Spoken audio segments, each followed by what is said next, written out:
Our brain is prone to wandering off on automatic pilot, often heading towards of all of the things that cause us to feel stress or to feel threatened.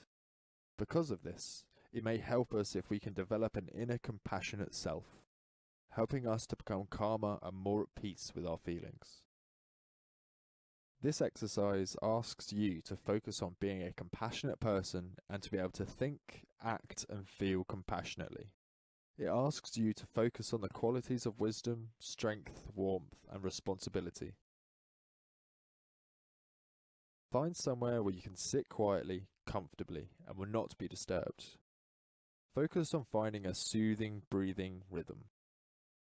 As you breathe, try to allow the air to come down into your diaphragm.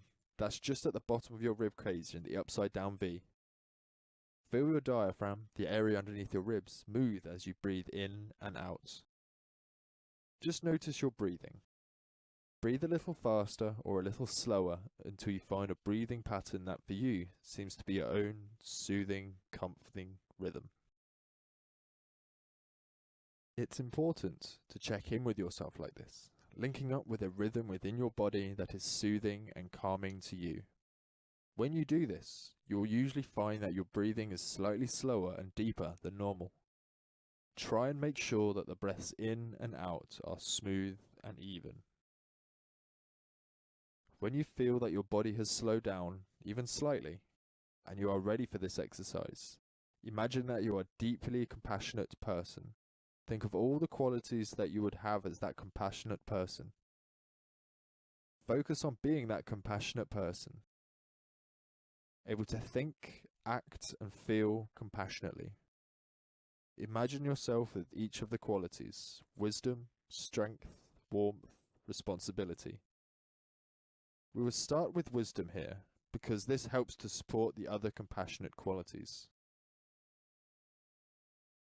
Imagine being wise and having wisdom.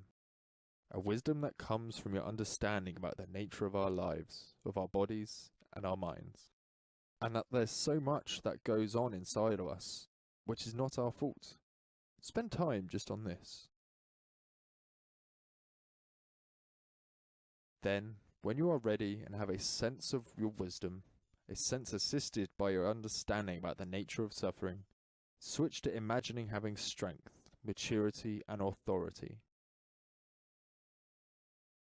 Explore your body posture as you're imagining this, sitting or standing confidently and assertively, and explore your facial expressions.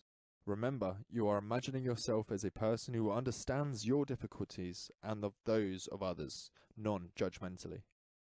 You are a person who has the confidence to be sensitive with an ability to tolerate difficulties.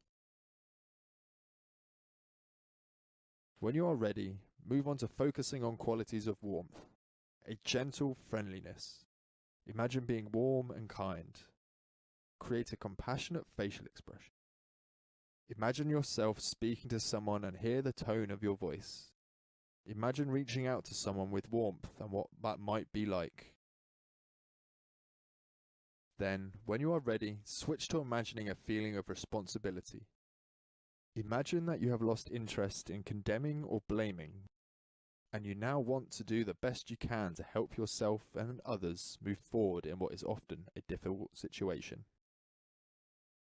Hold on to your compassionate facial expression and warmth, and focus on the experience of committing yourself to a compassionate path of self-development. Remember, it doesn't matter if you feel that you have these qualities or not, just imagine that you do have them. See in your mind yourself having these qualities. Work through them steadily, playfully, and slowly. Notice whether the different qualities affect your body differently. Remember that you may get glimmers of other things whilst you practice this because your mind wanders or you find it hard to really focus. This is completely normal, but regular practice will help you to focus and develop your inner compassionate self.